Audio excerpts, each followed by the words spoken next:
Hi friends, welcome to my channel. అందరూ ఎలా ఉన్నారు ఫ్రెండ్స్? బాగున్నారా? రోజు అయితే ఇంటి ముందు ఇలా శుభ్రం చేసుకునేటప్పుడు కొంచెం నీటిలో పసుపు వేసుకొని గడపనైతే శుభ్రంగా చేసుకుంటానండి. తర్వాత ఇంటి ముందు ఇలాగ గుమ్మం ముందు పసుపు నీళ్ళు జిమ్ముకొని తర్వాత శుభ్రంగా మొత్తం నీళ్లు జిమ్మేసి చీపురు పెట్టి తుడిచేసి అది కొంచెం ఆరాక ముగ్గు అయితే వేసుకుంటానండి. ఇలా నిత్యం పసుపు నీళ్ళతో చేయడం వల్ల చాలా మంచి జరుగుద్దండి ఇంటికి.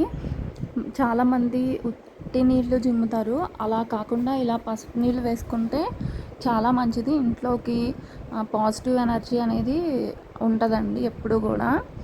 ఇలా నీళ్ళు జిమ్మేసి కలువ పువ్వులు ఎప్పుడు వేస్తూ ఉంటానండి. ఇలా మధ్యలో ఒక ముగ్గు వేసి సైడ్న ఆ సైడ్ ఈ సైడ్ కలువ పువ్వులు వేస్తాను. అలా వేసిన తర్వాత గడపనైతే శుభ్రంగా తుడిచేసి పసుపు రాసి కుంకుమ బొట్లు పెట్టి ఇలా ముగ్గు అయితే వేసుకుంటాను. తర్వాత తులసి అమ్మవారి దగ్గర కూడా శుభ్రంగా పసుపు నీళ్ళు జిమ్మేసి తుడిచేసి ఇలా అయితే ముగ్గులు వేసి ఒక పుష్పం అయితే పెడతానండి తులసి అమ్మవారి దగ్గర. అలానే నిత్య దీపారాధన చేసుకుంటాను కాబట్టి పూజకి పువ్వులు అయితే తెచ్చుకున్నానండి. మందార పువ్వులు ఇంటి దగ్గర పూసినవే.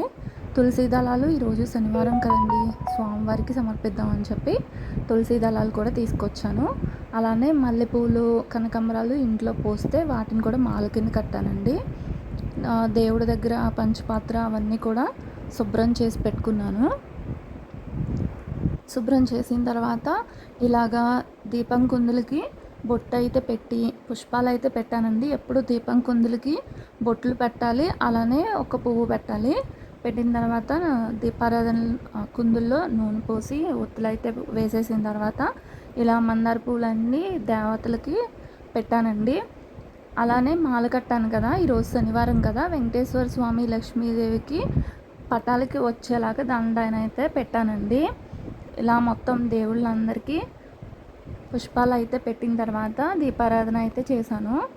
అష్టోత్తరం, గణపతి అష్టోత్తరం, వెంకటేశ్వర స్వామి అష్టోత్తరం, అలానే గోవిందనామాలు చదువుకొని దీపారాధన అయితే చేసుకున్నాను. గంటకు కూడా బొట్టు పెట్టి పువ్వు పెడతానండి. ఎప్పుడు కూడా గంటని కింద పెట్టకూడదండి. ఎట్టి పరిస్థితుల్లో కూడా ఒకవేళ పెట్టవలసి వస్తే కనుక ఏదైనా చిన్న ప్లేట్ వేసి పెట్టండి. గంటకు కూడా బొట్టు పెట్టి పువ్వు పెట్టిన తర్వాత పంచపాత్రకు కూడా బొట్లు పెట్టుకుని తులసి దళం వేసుకున్న తర్వాత దీపారాధన అయితే స్టార్ట్ చేయండి. ఇలా గణపతికి పూజ చేసిన తర్వాత మీరు ఏ దేవుడిని అయితే పూజ చేయాలనుకుంటున్నారో ఆ దేవుడు అష్టోత్తరం చదివి అందరికీ నైవేద్యం సమర్పించండి.